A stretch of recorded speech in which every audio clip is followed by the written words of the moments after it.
विवेचना में आज जासूसी की दुनिया के दो दिग्गजों एम.के. नारायणन और अजीत डोभाल की कहानी।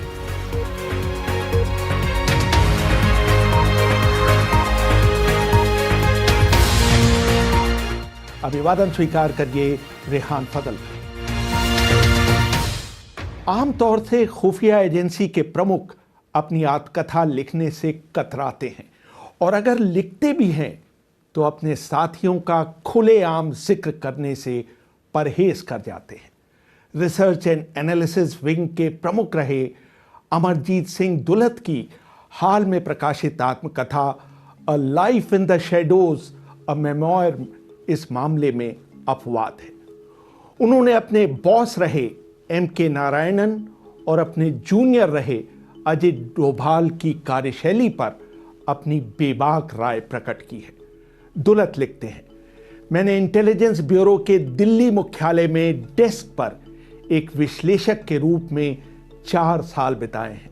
तब मुझे नॉर्थ ब्लॉक में एम.के. नारायणन के साथ कमरा शेयर करने का सौभाग्य मिला था। उस जमाने में मेरे सबसे बड़े बॉस ए.के. दवे हुआ करते थे। उनके नीचे थे आर.के. खंडेलवाल, जिन्हें नारायणन कैंडी कहकर पुकारते थे। दवे को सनक थी कि फाइल पर नोटिंग आप किस तरह से करते हैं। अक्सर वो अपने साथियों की फाइल पर नोटिंग पर झल्ला कर कहते थे, इससे अच्छा तो एक सब इंस्पेक्टर लिख सकता है। कई बार तो नारायणन भी उनकी सनक से झल्ला जाते थे। दूसरी तरफ के.एन. प्रसाद होते थे, जो बाहर से तो बहुत कठोर देखते थे लेकिन अंदर से बहुत शालीन थे और युवाओं को वो सब कुछ सिखाने के लिए तत्पर रहते थे जो वो जानते थे। ए.एस. दुलत मानते हैं कि उन्होंने खुफिया जानकारी के विश्लेषण के गुर नारायणन को काम करते देख सीखे थे। उनसे उन्होंने ये भी सीखा कि फील्ड से आने वाली हर उत्साही खुफिया अधिकारी की रिपोर्ट को किस तरह टोन डाउन किया जाता है। नारायणन ने उन्हें यह भी सिखाया कि अगर संभव हो तो आप जो कुछ भी कहना चाहते हैं एक पेज के अंदर कह डालिए।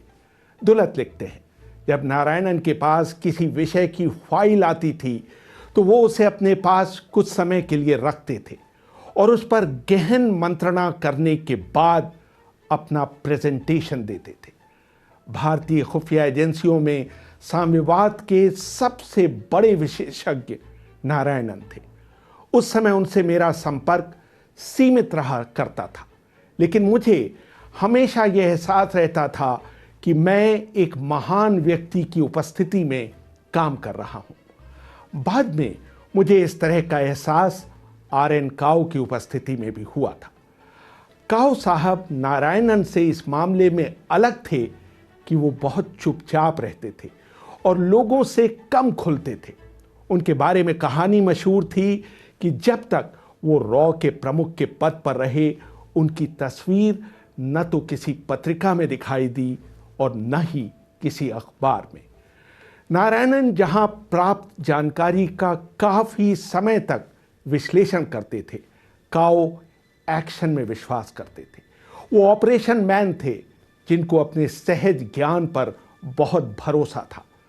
दोनों के व्यक्तित्व में खासा फर्क था, लेकिन दोनों भारतीय खुफिया एजेंसियों के बेहतरीन शख्स थे। दुलत लिखते हैं, अगर नारायणन आपको पसंद करते थे तो उनको आपकी हर चीज पसंद आती थी, लेकिन अगर इसका उल्टा हो तो आपकी खैर नहीं होती थी। हालांकि वो उस समय असिस्टेंट डायरेक्टर के पद पर काम कर रहे थे, लेकिन वो तब तक विभाग में बहुत मशहूर हो चुके थे। जानकारी की बहुतायत होने के बावजूद वो फैसला लेने में जल्दबाजी नहीं करते थे। कई बार तो वो एक फाइल को पढ़ने में घंटों, दिनों और कभी-कभी महीनों लगाते थे। यही वजह थी कि उनका विश्लेषण हमेशा उच्च कोटि का हुआ करता था। नारायणन से ही मैंने सीखा था कि कोई निष्कर्ष निकालने से पहले उसके सभी पहलुओं पर विचार करना सबसे अच्छा होता है। इंटेलिजेंस हमेशा से ही इंतजार का खेल रहा है। अब तक जितने भी लोगों से मेरा पाला पड़ा है, इस खेल को खेलने में नारायणन से माहिर कोई नहीं था। नारायणन की नज़र हमेशा तेज रहती थी। हालांकि वो दुलत से कहीं सीनियर थे, लेकिन उन्हें बहुत पहले यह आभास हो गया था कि वो अपने बॉस R.K. खंडेलवाल से बहुत खुश नहीं है। लेकिन उनकी भी एक कमजोरी थी कि वो अपनी हीरो वर्शिप कराना पसंद करते थे। उनको अपनी ख्याति का अंदाजा था और वो हमेशा चाहते थे कि उनकी तारीफों के पुल बांधे जाएं। इसकी कमी उन्हें कभी नहीं हुई। जवाहरलाल नेहरू के इंटेलिजेंस चीफ रहे B.N. मलिक, जिन्होंने एक किताब लिखी थी माई ईयर्स विद नेहरू, MK को एशिया का सर्वश्रेष्ठ खुफिया अधिकारी मानते थे। दुलत लिखते हैं, मैंने नारायणन को कई बार शुक्रवार की साप्ताहिक बैठक को संबोधित करते हुए देखा है। जब वो बोलते थे तो उनके सम्मान में कमरे में पिन ड्रॉप शांति छा जाती थी। उनको हमेशा पता रहता था कि किस इलाके में क्या हो रहा है। वो ये बात भी पसंद करते थे कि हर जानकारी के लिए उन पर निर्भर रहा जाए और किसी भी विषय की जानकारी लेने के लिए सबसे पहले उन्हें बुलाया जाए। इस मामले में वो पूर्व CIA प्रमुख एडगर हूवर की तरह थे। उनके बारे में मशहूर था कि उनके पास हर विषय और हर उस व्यक्ति के बारे में फाइल थी जिनसे कभी अपने जीवन में वो मिले थे। दिल्ली में सत्ता के गलियारों में उनसे बेहतर चलना कोई नहीं जानता था। गांधी परिवार का उन पर बहुत विश्वास था। यही वजह है कि खुफिया दुनिया में वो हमेशा प्रासंगिक रहे। खासतौर से राजीव गांधी खुफिया जानकारी के लिए नारायणन पर बहुत निर्भर रहा करते थे। राजीव गांधी को खुफिया जानकारी लेने का बहुत शौक था। उनको इसका अंदाजा था कि खुफिया जानकारी से विदेश नीति को किस तरह प्रभावित किया जा सकता है। दुलत लिखते हैं, वो नारायणन से मिलना बहुत पसंद करते थे और उनका बहुत सम्मान भी करते थे। उनकी देर रात बैठक होती थी जिसमें नारायणन को कॉफी और चॉकलेट सर्व की जाती थी। राजीव हमेशा ये जानने के लिए उत्सुक रहते थे कि दिल्ली में विदेशी दूतावासों में क्या गतिविधियां हो रही हैं। एक बार तो इंटेलिजेंस ब्यूरो की टोही टीम के साथ अरुण सिंह और अरुण नेहरू भी ये देखने के लिए गए थे कि जमीन पर क्या हो रहा है। नारायणन ने मुझे एक बार बताया था कि एक खास जानकारी देने पर राजीव गांधी उनके पीछे पड़ गए थे कि वो इस जानकारी का स्रोत बताएं। लेकिन नारायणन का जवाब था, प्रधानमंत्री, मेरा काम है आपको जानकारी देना, लेकिन आपको ये पूछने का हक नहीं है कि ये जानकारी मुझे कहां से मिली है। राजेश पायलट को जब कश्मीर का इंचार्ज बनाया गया था तो वो कश्मीर की ज़मीनी हकीकत जानने के लिए नारायणन के पास ही जाया करते थे। नारायणन के ज़माने में ही अजीत डोभाल एक उभरते हुए सितारे थे। अजीत पर पहली बार सबकी नज़र तब गई जब उन्हें पूर्वोत्तर में मिजोरम में काम करने के लिए भेजा गया। 70 के दशक में आइजोल के जिला मजिस्ट्रेट रहे और बाद में भारत के गृह सचिव बने VK दुग्गल बताते हैं कि उन दोनों डोभाल मिजोरम में फील्ड मैन हुआ करते थे। भूमिगत हो गए लोगों से उनके अच्छे संबंध हुआ करते थे। सन 2006 में डोभाल ने टाइम्स ऑफ इंडिया को एक इंटरव्यू दिया था जिसमें उन्होंने बताया था, एक बार मैंने लालडेंगा के मिजो नेशनल फ्रंट के विद्रोहियों को अपने घर खाने पर बुलाया। उनके पास भारी हथियार थे। मैंने उन्हें आश्वासन दिया कि वो सुरक्षित रहेंगे। मेरी पत्नी ने उनके लिए सुअर का मांस बनाया, हालांकि उससे पहले उन्होंने कभी भी सुअर का मांस नहीं बनाया था।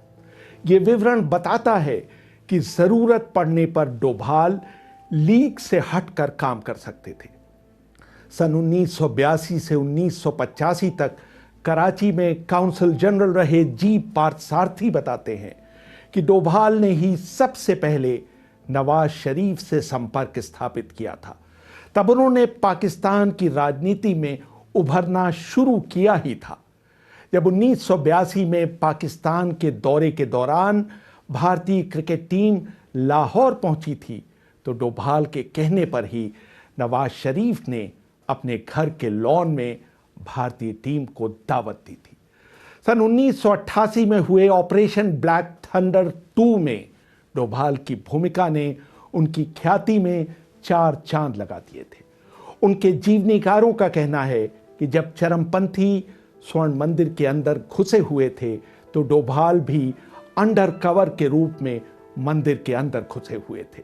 न्यू इंडियन एक्सप्रेस में प्रकाशित अजीत डोभाल के जीवन वृत्त में यतीश यादव ने लिखा था, सन 1988 में स्वर्ण मंदिर के आसपास रहने वाले अमृतसर के निवासियों और खालिस्तानी लड़ाकों ने एक व्यक्ति को रिक्शा चलाते हुए देखा था। उसने उन लड़ाकों को विश्वास दिला दिया कि वो आईएसआई का सदस्य है और उसे खास तौर से उनकी मदद करने के लिए भेजा गया है। ब्लैक थंडर ऑपरेशन शुरू होने से 2 दिन पहले वो रिक्शा चलाने वाला स्वर्ण मंदिर में घुसा और वहां से महत्वपूर्ण जानकारी लेकर बाहर लौटा। उसने पता लगाया कि मंदिर के अंदर कितने चरमपंथी थे। ये रिक्शे वाला और कोई नहीं, अजीत डोभाल थे। जहां तक कश्मीर की बात है, डोभाल ने पूर्व मुख्यमंत्री मुफ्ती मोहम्मद सईद के साथ संपर्क स्थापित किए थे। दुलत लिखते हैं, कश्मीर में मैंने कभी डोभाल के काम में हस्तक्षेप नहीं किया, क्योंकि मुझे पता था कि वो एक ऐसे शख्स हैं जो मुझे परिणाम देंगे। डोभाल मुझसे बेहतर जासूस थे, क्योंकि वो चीज़ों को निर्लिप्त होकर देखते थे। इसलिए उनके लिए सोच समझकर लिए हुए फैसले लेना आसान था। दुलत आगे लिखते हैं, जब 1999 में भारतीय विमान का अपहरण कर कंधार ले जाया गया, तो ब्रजेश मिश्रा ने मुझसे और श्यामल दत्ता से कहा कि वहां बातचीत करने के लिए अपने लोग भेज दो। मेरी नज़र में इस काम के लिए सबसे उपयुक्त व्यक्ति थे सीडी सहाय और आनंद आर्नी, क्योंकि वो दोनों ऑपरेशनल अफसर थे और अफगानिस्तान को अच्छी तरह से समझते थे। लेकिन श्यामल दत्ता ने कहा कि इंटेलिजेंस ब्यूरो में इस काम को अजीत डोभाल और नेहचल संधू से बेहतर कोई नहीं कर सकता। आखिर में इन दोनों को ही कंधार भेजा गया। उनके साथ उस समय विदेश मंत्रालय में संयुक्त सचिव के तौर पर काम कर रहे विवेक काटजू भी गए थे। मुझे इस बात पर आश्चर्य हुआ कि कंधार से सीडी सहाय के बजाय डोभाल वहां का सारा नज़ारा मुझे बता रहे थे। उन्होंने मुझसे कहा, जल्दी फैसला करवाइए, यहाँ बहुत प्रेशर है, पता नहीं क्या हो सकता है इधर। लाल कृष्ण आडवाणी ने कभी ऊपरी तौर पर नहीं कहा, लेकिन वो चरमपंथियों से बातचीत करने के पक्ष में नहीं थे। आडवाणी का व्यक्ति होने के नाते संभवतः डोभाल की भी यही राय थी। कंधार हाईजैक में चरमपंथियों को छोड़ने की वजह थी कि भारत सरकार का फैसला लेने में बहुत देर कर देना।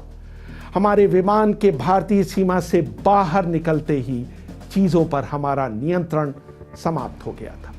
दुलत लिखते हैं कि कंधार में हो रही मंत्रणा की पूरी जानकारी डोभाल उन्हें सैटेलाइट फोन से देते रहे। उन्होंने कहा कि यहाँ रहना बहुत मुश्किल हो रहा है, क्योंकि वो अब धमकी देने लगे हैं कि अगर आप समझौता नहीं करना चाहते तो यहाँ से चले जाइए। डोभाल की खास बात ये थी कि वो एक समय पर सबके दोस्त और किसी के दोस्त नहीं हो सकते थे। ये लाइन ऐसी थी जिस पर चलना हम सब के लिए मुश्किल काम था। मुझे शुरू से ही पता था कि डोभाल एक दिन अपने करियर के पीक पर पहुंचेंगे। इस जिम्मेदारी के लिए डोभाल से उचित व्यक्ति कोई था ही नहीं। जब नरेंद्र मोदी प्रधानमंत्री बने तो राष्ट्रीय सुरक्षा सलाहकार के लिए पहले हरदीप पुरी का नाम लिया गया था, लेकिन अरुण जेटली के सिवा बीजेपी में उनका कोई समर्थक नहीं था। अंततः नरेंद्र मोदी ने अजीत डोभाल के नाम पर ही अपनी मोहर लगाई। दिलचस्प बात यह है कि बीजेपी के विरोधी कांग्रेस के कार्यकाल में अजीत डोभाल को इंटेलिजेंस ब्यूरो का प्रमुख बनाया गया था। JN दीक्षित के बाद राष्ट्रीय सुरक्षा सलाहकार बने MK नारायणन खुलेआम कहा करते थे, जब किसी मामले में मुझे नर्म रुख अपनाना होता है तो मैं अमरजीत सिंह दुलत का इस्तेमाल करता हूं, लेकिन जब मुझे कभी डंडे से काम लेना होता है तो मैं डोभाल को बुलवाता हूं। रेहान फजल, BBC, दिल्ली।